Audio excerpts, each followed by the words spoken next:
If you're a leader or an aspiring leader in the business of lifelong learning, you're in the right place. I'm Celisa Steele. And I'm Jeff Cobb, and this is the Leading Learning Podcast.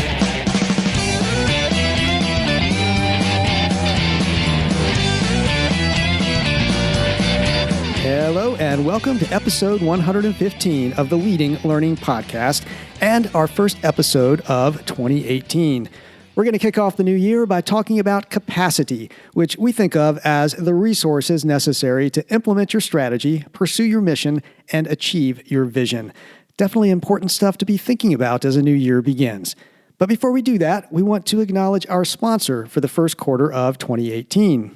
We are very happy to have Blue Sky eLearn sponsoring this quarter. Blue Sky is the maker of the Path Learning Management System, an award-winning cloud-based learning solution that empowers your organization to maximize its message.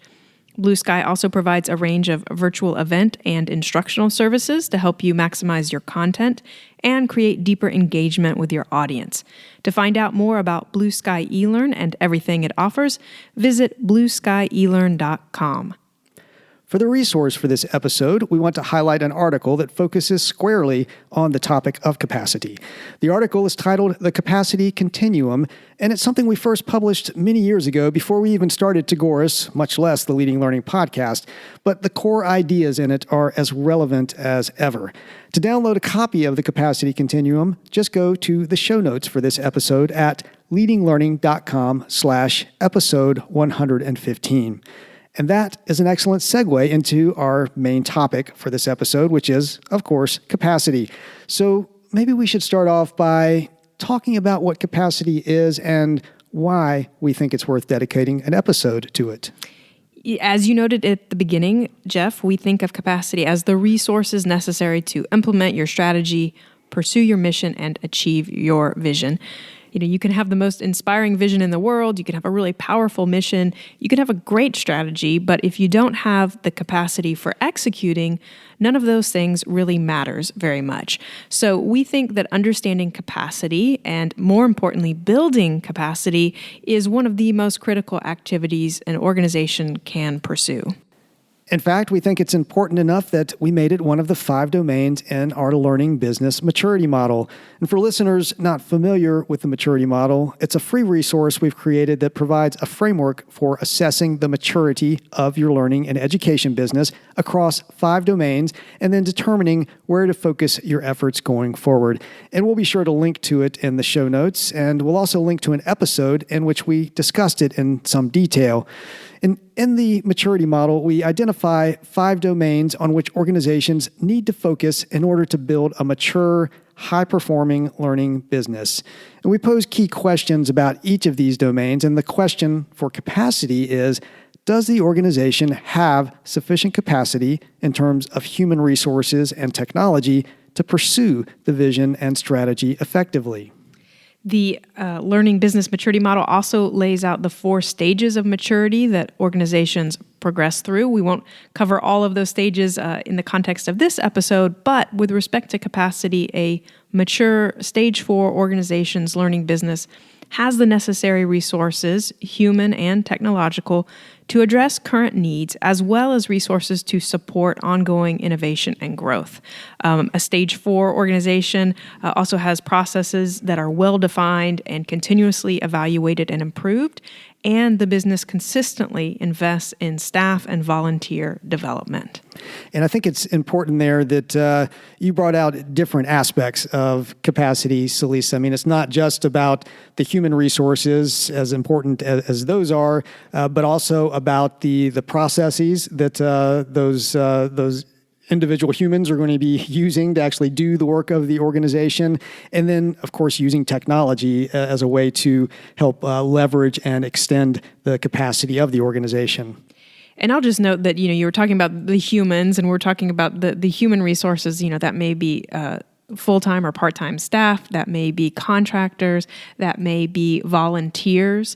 In terms of the technology, it's not just about maybe what you've spent a lot of money on, not necessarily just about your association management system or your customer relationship management system or your learning management system. It might also be some of the free tools and technologies that you use. And then in terms of processes, you really have to think about what are the key processes. Not all of them are going to be necessarily complex, but there's still the need to understand which processes you have in place to document those so that everyone has them as a point of departure. So that's our perspective on what capacity is and why it's so important. So now let's talk a little bit about the challenges we know organizations face with capacity, because we know this is an area with which most organizations struggle. We do have data about it. Most of the data we have is from associations, but we know from experience that the situation is similar in other learning businesses. So the first challenge that we'll highlight is that learning businesses are often understaffed. In the online survey of membership organizations, that's the backbone of our Association Learning Plus Technology 2017 report, we asked respondents about their overall staff size as well as the number of staff who devote more than half their time to education or professional development activities. The respondents' organizations average 489.9 paid staff overall, with 9.2 paid staff members who spend more than half their time working in education or professional development. The medians are more modest, 24 paid staff, with 3 spending more than half their time on education or professional development. So if we base our percentages on the averages, 1.9% are dedicated to education and professional development. If we base it on the medians, about 12.5% of folks, of staff are dedicated to education or professional development. Now, given that education is nearly always a major part of the mission of these organizations, we feel like those numbers are really quite low. Arguably, we were asking about paid staff, and maybe they're supplementing their learning and professional development education activities with contractors or volunteers. But anecdotally, we know that organizations really are under-resourced, and that it tends to span across kind of all ranges of the human resources, whether staff, whether contractors, whether volunteers, that there just need to be more people in order to really deliver on the vision that people have for their learning business. We do hear that a lot, that organizations just don't have the people they need to get things done. And it's really kind of surprising to us because, we're dealing with learning businesses. So this isn't a corporate training department where this is an expense. This is typically a revenue generating part of the business or the organization. At least has to break even. In most cases, has to be profitable. So, by dedicating more capacity to it, you're presumably going to put yourself in a position to grow revenue. But still, we keep hearing that organizations feel that they are understaffed, and it's an issue that definitely needs to be addressed. Another area that we certainly hear about, we see in action, and we have data on, is that very often key processes are not in place within learning businesses. So in that same survey that you referenced, Celisa, 2/3 of the respondents whose organizations use technology for learning don't have a formal documented product development process that includes technology-enabled and technology-enhanced education products. And then, over half, 60%, lack a formal documented process for setting prices for those technology-enabled and technology-enhanced products. So, in many cases, these are a mainstay or a growing part of the organization's learning portfolio. So, an area where they're trying to, grow enrollments, grow revenue, but they don't have that documented product development process. They don't have that documented pricing process. And so that means that every time they go back, to figure out what they're going to create and how they're going to price it, they're kind of reinventing the wheel in a way, or they're certainly not being as efficient as they could be with the resources that they have on hand. And, part of having a team in place and being able to all pull towards the same goals really is having those key processes documented. So, whether it's, Sarah on your team or Mohammed on your team, that they're always applying the same process to getting a job or task done. So we see that as really important. So that's two challenges, that key processes aren't in place, or if they are in place, they aren't documented or well documented. And then the first one, which I mentioned, was being understaffed, or maybe we should say under human resourced, since we're not necessarily talking only about paid staff, but just not having enough bodies to get what you want done. And then the third challenge we'll highlight is that technology often isn't being used to full effect. And so again, the survey from the 2017 Association Learning Plus Technology report, in that survey we asked organizations currently using technology for learning if they use that technology to repeat, reinforce, or sustain learning after participants complete an educational product or service. And not quite a third, 31.5% say that they do use technology for sustaining learning. But for that 2/3 that aren't using technology for sustaining learning, we really see that as a missed opportunity for having a greater impact with the education and learning that you're offering. And that idea of a greater impact, that to us is very much in line with capacity building. We also found that only about 15% of respondents that have a learning technology platform in place report using the data they collect in that learning technology platform to make decisions about the current and future educational products and services they offer.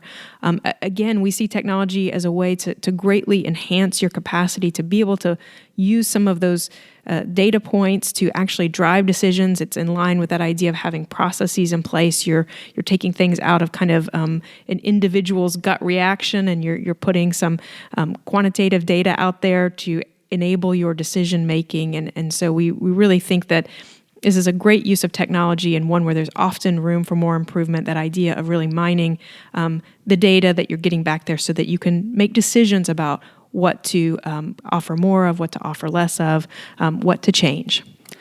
And so those are the areas where we know organizations are facing challenges with capacity. So, the issue of being understaffed, or more accurately, under human resource, just not having the people that are needed to get things done, not having key processes in place, or at least not having them documented well so that they can be transferred, passed on, shared for more efficiency within the organization.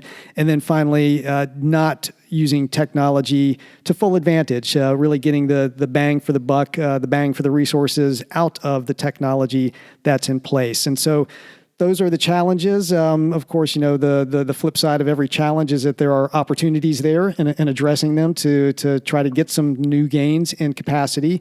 And of course, these may not be the specific challenges that you're facing in your organization. So we definitely encourage you to take some time to think about these, think about how they're impacting your organization, but also think about what's specific to you. What are your challenges? And on the flip side, what are the opportunities that those challenges represent for building capacity in the coming year?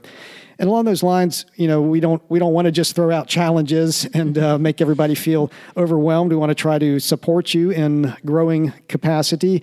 And so we have 7 recommendations that we're going to offer. And I'll frame this by saying that, obviously in many instances, organizations do simply need to increase human resources. They need more staff, or they need more contractors.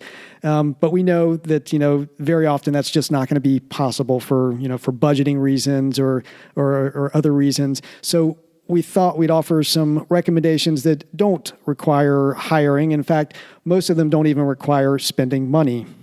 So our first recommendation is that you understand where you are. And to help you understand where you are, we have an assessment that is part of the Learning Business Maturity Model. So again, if you go to the show notes at leadinglearning.com /episode 115, we'll make sure to link to that model and the assessment. So you can use that to really begin to understand where you are.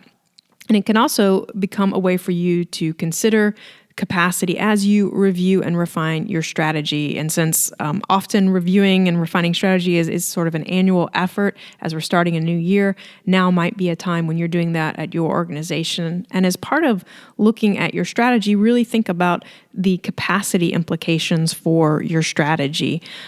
What are the new opportunities and challenges arising?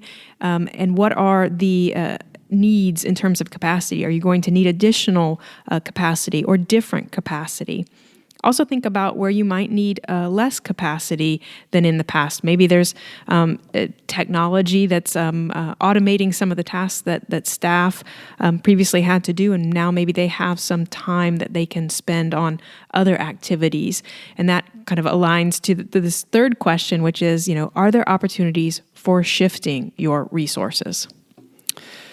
And so that's the first one, understanding where you are, which we feel is important with respect to capacity. We also feel it's very important in other areas like strategy. Understanding your current situation is fundamental to developing the right strategy that's then going to be supported by the capacity that you have.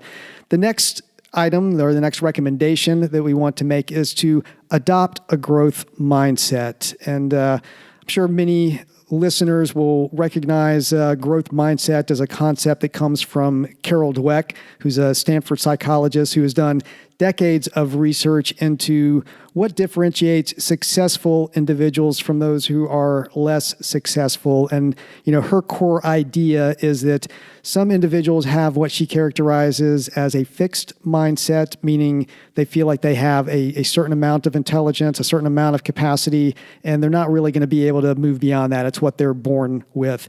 Other individuals have what she calls a growth mindset, and they feel that their intelligence is malleable, that they can build their capacity as individuals and take on new challenges and grow and develop. And she's done years of research, a number of studies to demonstrate that these two mindsets really do differentiate people. And she's focused primarily on individuals in her research, but we've realized over many, many years of working with a variety of organizations that there is also an organizational mindset, that organizations tend to collectively, view themselves in a certain way. And so you have fixed mindset organizations that are kind of locked into that we've always done it this way mentality. They don't really see a way of breaking through that and growing past where they are right now. And, it may not be explicit. Nobody's walking around saying that, but it's kind of implicit in how they act and how they operate day in and day out. And then on the other hand, you have organizations that do have that growth mindset, that do see the potential for building capacity, taking on new challenges, capitalizing on new opportunities. So, as an organization, it's important periodically to assess what your mindset is within the organization. It's particularly important for leaders to be able to assess that within the organization and know if a change needs to happen. And of course, the beginning of any year is a good time to do that. And, to the extent that you're not seeing a growth mindset in your organization, take steps to promote more of a growth mindset. And, one of the findings of Dweck's work that's really interesting is just making people aware of the two possibilities, the fixed versus the growth mindset, makes them much more likely to embrace the growth mindset. So, if you need to raise this as an issue in the organization, have an open conversation about it and challenge the organization to adopt that growth mindset to build capacity going into the new year.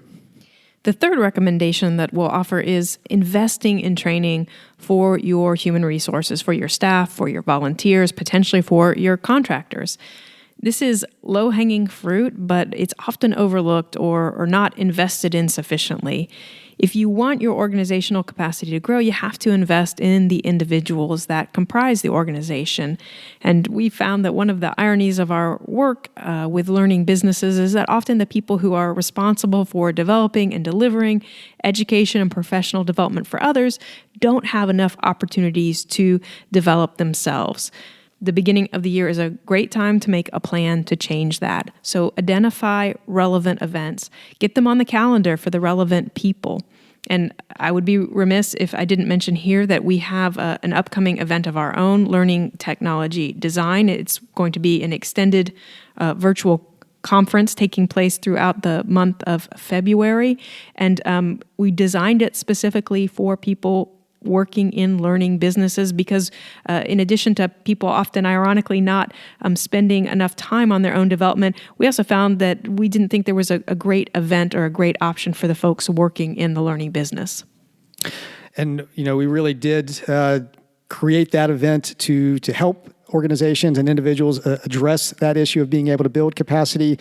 We've, really gone to great lengths to figure out what the most pressing issues and challenges are for those individuals who will be attending Learning Technology Design. We did a lot of surveying. We've, obviously just monitored what's going on out there over time. And so we've defined a program that really focuses in on topical areas that are likely to have an impact in organizations if they're able to improve their capacity in these areas. We've also focused on having frontline practitioners, people who are day in and day out leading learning businesses, working in learning businesses, deliver the sessions and then share what they're doing, where they're finding their successes.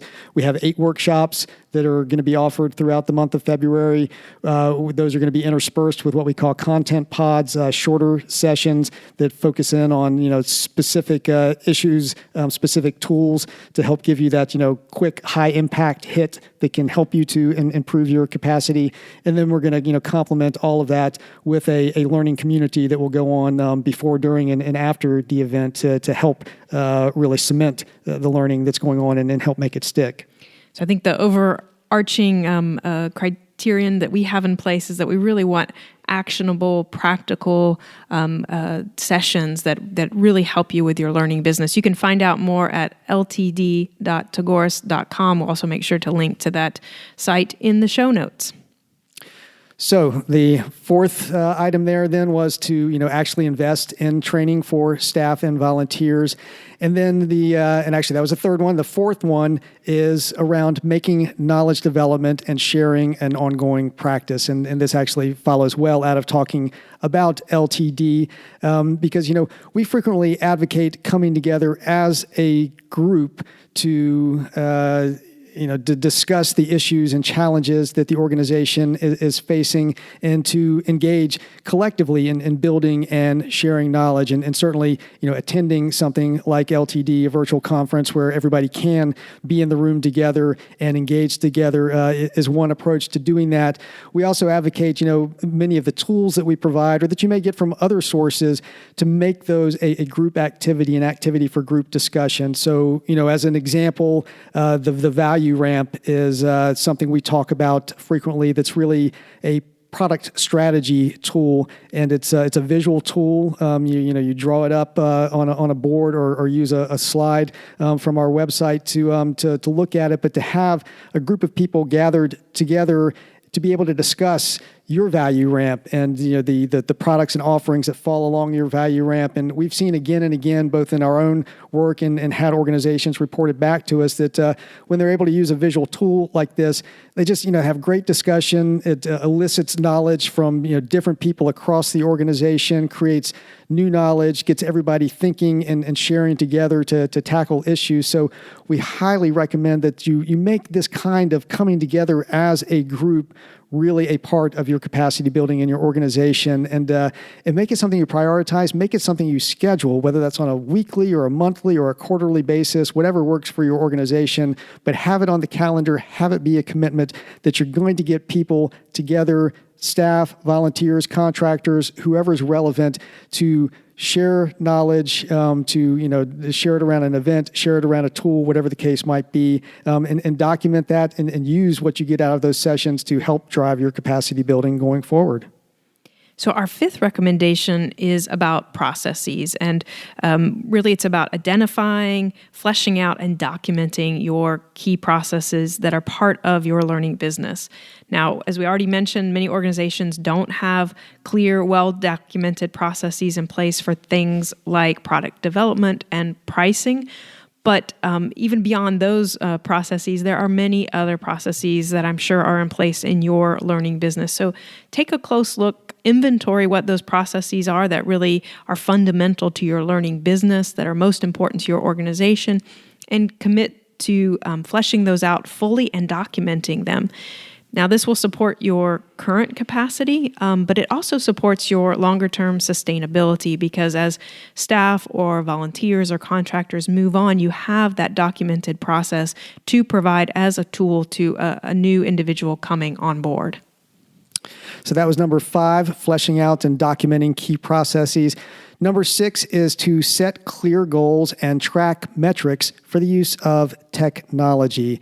And, we've seen again and again that organizations will invest significantly in technology or bring in an array of technologies, but then not really get the value out of them that they could. And technology really should be something that creates leverage for the organization. But, oftentimes the reason that leverage doesn't happen is because the goals for bringing in that technology in the first place have not really been well articulated. And then to the extent that they have been articulated, the key metrics, the evidence that the technology is doing what it is supposed to do, haven't really been established, and or nobody's really been held accountable for them. So being clear about what those goals are, being clear about the metrics, how you're going to know that the technology is doing what it needs to do, and having people accountable for them, have that be part of your internal meetings and reporting going forward is an essential part of making sure you've got the capacity in place. And you may find as part of evaluating your goals and your metrics around technology that you need different technology or you need new technology to make sure that you're actually able to do what you need to do as a learning business. And to the extent that's the case, we're going to provide a link in the show notes to a blog, actually 2 blog posts, a series about selecting learning technologies. So this will walk you through some of the key things to think about. And those things that you're thinking about when you're selecting are also the things that are going to drive your goals and are going to drive your metrics. So even if you're not necessarily looking at new or different technologies right now, it's a good post to review. We'll also say if a learning management system or other learning platform is part of what you're considering for technology in 2018, definitely get over to our new site, reviewmylms.com, where you can get reviews submitted by peers on learning management systems that are good for market-facing learning businesses. And this can, help to really make your search process more efficient and more effective. So definitely get over to reviewmylms.com. So I have a 7th and final recommendation, but before I offer it, I'll quickly recap. Our first recommendation to helping you improve your capacity is to first understand where you are in terms of capacity. The second is to adopt a growth mindset. The third is to invest in training for your people. The fourth is to make knowledge development and sharing an ongoing practice among your team. The fifth is to identify, flesh out, document your key processes. And then the sixth that Jeff was just talking about is to be really clear about the goals for your use of technology and to track metrics to make sure that you're actually getting what you hope to out of your technology. So the 7th and final recommendation is connect with other organizations. And so what we're suggesting here is that you make a commitment to connect with and learn from peers at other organizations. And we suggest not just making this a nice to do item. As part of your internal knowledge sharing and development, brainstorm a list of issues and challenges on which you would like to be able to learn from others. And then start actively seeking out organizations that have done what you want to do. You might be able to identify other organizations who are doing what you want to do through listservs and online communities hosted by organizations like the Association for Talent Development, the E-Learning Guild, or the American Society of Association Executives. You can also bring your issues and questions to events like our upcoming Learning Technology Design event. As Jeff mentioned, we're going to include significant support for peer sharing and learning. And so you can bring those issues and challenges there.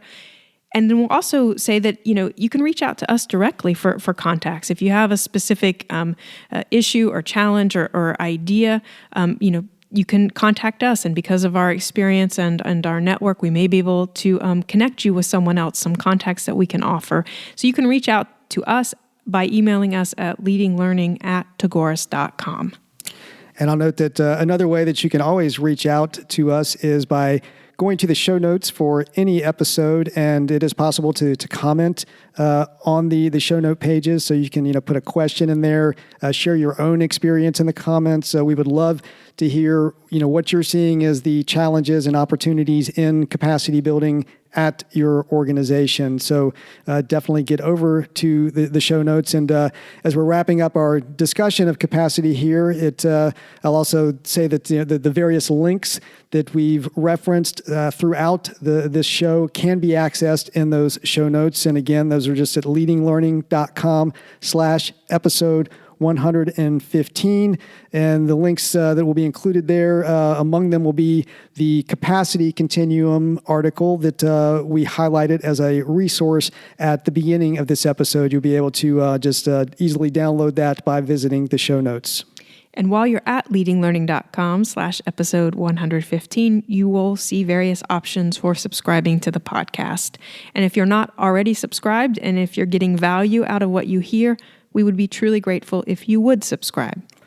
We'd also be grateful if you'd take just a minute to give us a rating on iTunes. And to do that, all you have to do is go to leadinglearning.com/iTunes. That'll get you to the right place to put in a quick rating and review. And we'd really appreciate it. It helps us know that you value what we're doing here at Leading Learning. It also helps others know what the podcast is about, and it helps them to find it if they are looking for this kind of resource to support them in their own capacity building.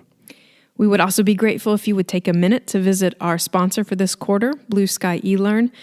Jeff and I really do put a lot of work into producing and delivering the Leading Learning podcast, and one of the key reasons we're able to do that is because of the support of sponsors like Blue Sky. So please visit them at blueskyelearn.com. In addition to finding out about their services, you'll also find a variety of great resources that Blue Sky offers for free. Finally, please consider telling others about the podcast. You can send out a tweet simply by going to leadinglearning.com/share. Or if tweeting isn't your thing, just pick another social network of your preference, whether that's LinkedIn or Facebook or whatever you used, and get the word out there. Thanks again, and see you next time on the Leading Learning Podcast.